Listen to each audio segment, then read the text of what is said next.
اعوذ باللہ من الشیطان الرجیم، بسم اللہ الرحمن الرحیم۔ بات سے بات کے تمام دیکھنے اور سننے والوں کو السلام علیکم۔ ایک گاؤں میں ایک صاحب کی اپنی بیوی کے ساتھ کچھ انبن ہو گئی۔ ابھی جھگڑا ختم نہیں ہوا تھا کہ اسی اثناء میں ان کا مہمان آ گیا۔ خاوند نے اسے بیٹھک میں بٹھا دیا اور بیوی سے کہا، فلاں رشتہ دار مہمان آیا ہے، اس کے لیے کچھ کھانا بناؤ۔ وہ غصے میں تھی، کہنے لگی، تمہارے لیے کھانا ہے نہ تمہارے مہمان کے لیے ہے۔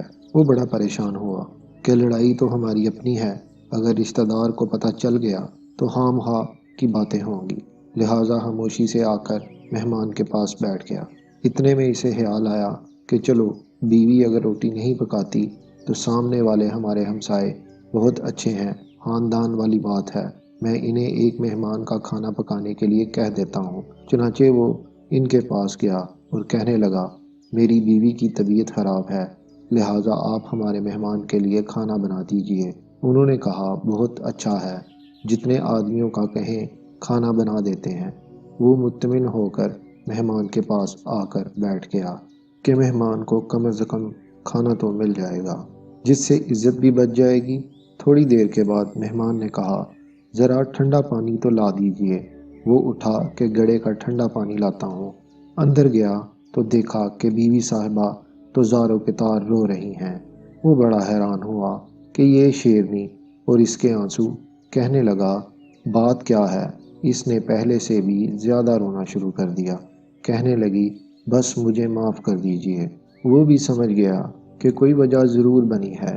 اس کے خاوند نے کہا، بتاؤ آخر تمہارے رونے کی وجہ کیا ہے؟ تم ایسے کیوں رو رہی ہو؟ بیوی نے کہا کہ پہلے مجھے معاف کر دیں، پھر میں آپ کو بات سناؤں گی۔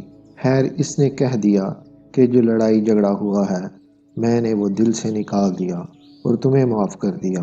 کہنے لگی، جب آپ نے آ کر مہمان کے بارے میں بتایا اور میں نے کہہ دیا کہ نہ تمہارے لیے کچھ پکے گا اور نہ مہمان کے لیے، چلو چھٹی کرو، تو آپ چلے گئے، مگر میں نے دل میں سوچا کہ لڑائی تو میری اور آپ کی ہے اور یہ مہمان رشتہ دار ہے، ہمیں اس کے سامنے یہ پول نہیں کھولنا چاہیے۔